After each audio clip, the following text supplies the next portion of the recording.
Magandang umaga po sa inyong lahat at live mula dito sa Pag-asa Weather Forecasting Center. Narito na ang lagay ng ating panahon ngayong January 6, unang Lunes sa taong 2025.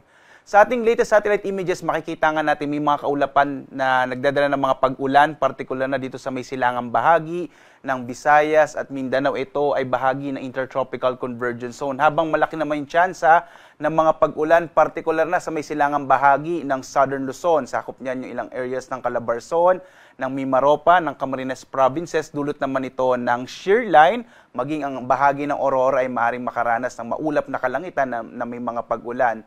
Samantala, itong northeast monsoon o hanging amihan ay magdadala pa rin ng maulap na kalangitan at mga pag-ulan, partikular na sa may bahagi naman ng Cagayan Valley Region at ng Cordillera. Inaasahan nga din natin sa mga susunod na araw ay posibleng lumakas pa itong northeast monsoon o hanging amihan, kaya posible itong bahagi, lalo na itong kanlurang bahagi ng Luzon, ay makararanas ng medyo malamig na temperatura sa mga susunod na araw. Samantala, ang Intertropical Convergence Zone, itong mga kaulapan na ito, ay maaaring magpatuloy na magdala ng mga pag-ulan, lalong-lalo na po sa may bahagi ng Eastern Visayas. Kaya iba yung pag-iingat sa mga kababayan natin, lalong-lalo na nga sa may Eastern Visayas at Eastern Mindanao, sa mga potensyal ng mga biglaang pagbaha o flash floods, at gayon din sa mga pagguho ng lupa o landslide. Samantala, base sa ating mga pinakauling datos, at least in the next 1 to 2 weeks, medyo maliit pa yung tsansa na magkaroon tayo ng bagyo sa loob ng Philippine Area of Responsibility. At sa iba pang bahagi ng ating bansa, ay makararanas naman ng generally fair weather. Pero posible pa rin yung mga isolated rain showers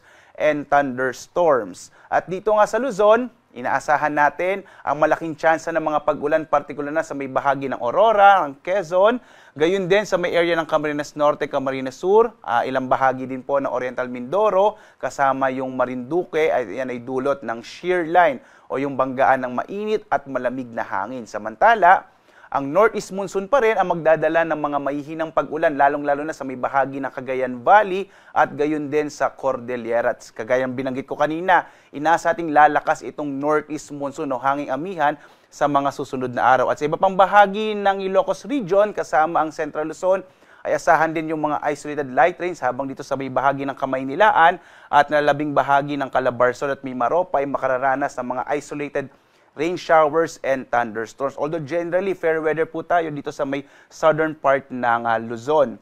Agwat naman ang temperatura sa Lawag, 22 to 30 degrees Celsius. Sa Tuguegarao hanggang 25 degrees Celsius. Sa Baguio, 15 to 22 degrees Celsius. Habang sa Kamaynilaan, 22 to 30 degrees Celsius. Sa Tagaytay, 22 to 29 degrees Celsius. Habang sa Legazpi, 24 to 29 degrees Celsius. Maglalabas naman tayo ng mga thunderstorm at rainfall advisories kapag may namataan tayong mga kaulapan na maaaring magdala ng mga pag-ulan sa mga partikular na lugar dito sa ating bansa. Sa may bahagi naman ng Palawan, Visayas at Mindanao, makararanas din ng generally fair weather ang bahagi ng Palawan, liban na lamang sa mga isolated rain showers and thunderstorms. Sa Kalayaan Islands, 24 to 30 degrees Celsius ang agwat ng temperatura. Sa Puerto Princesa, 24 to 30 degrees Celsius din.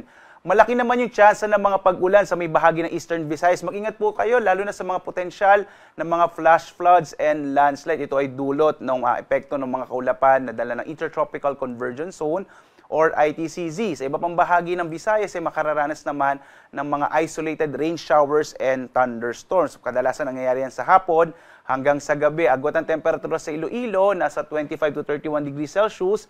Sa Cebu, 25 to 31 degrees Celsius. Habang sa Tacloban, 25 to 30 degrees Celsius. Malaki din yung tsansa ng patuloy na pag-ulan, partikular na sa may silangang bahagi ng Mindanao, yung area ng Caraga at Davao Region. Nakapagtala na tayo ng mga katamtaman hanggang sa kung minsan malalakas sa mga pag-ulan, lalong-lalo na sa may Davao Region. Iba yung pag-ingat po sa mga kababayan natin sa mga potential nga ng flash floods and landslides. Sa nalabing bahagi naman ng Mindanao, mga isolated rain showers and thunderstorms naman yung mararanasan, dulot ng mga localized thunderstorms. Ang agwat ng temperatura sa Zamboanga nasa 24 to 33 degrees Celsius, sa Davao 24 to 32 degrees Celsius, habang sa Cagayan de Oro 24 to 31 degrees Celsius. At sa ngayon nga, may nakataas tayong gale warning partikular na sa may Batanes at Babuyan Islands, dulot niya ng northeast monsoon. At posibleng madagdagan pa ito sa mga susunod na araw dahil nga inaasa natin na lalakas itong hanging amihan at maaaring magdala ng mga malaking pag-alon ng karagatan. Iba yung pag-ingat po, lalong-lalo na sa mga maliit na sakyang pandagat, maliit na mga bangka sa bahaging ito ng ating bansa. Lalo inaasahan nga natin yung malakas na ihip ng hanging amihan. Samantala naman, ang araw natin sisikat mamayang 6:23 ng umaga at lulubog, ganap na 5:41 ng gabi. At sundan pa rin tayo sa ating iba't ibang mga social media platforms. Gaya ng binanggit ko kanina, naglalabas tayo ng mga thunderstorm advisories at rainfall advisories para sa mga lugar na posibleng magkaroon ng mga localized thunderstorms. So maaari tayong sundan sa ating X, Facebook at YouTube at sa ating website pag-asa.dusc.gov.ph. At live na nagbibigay update mula dito sa Pag-asa Weather Forecasting Center. Ako naman si Obet Badrina. Maghanda po tayo lagi para sa ligtas na Pilipinas. Have a blessed week po sa inyong lahat.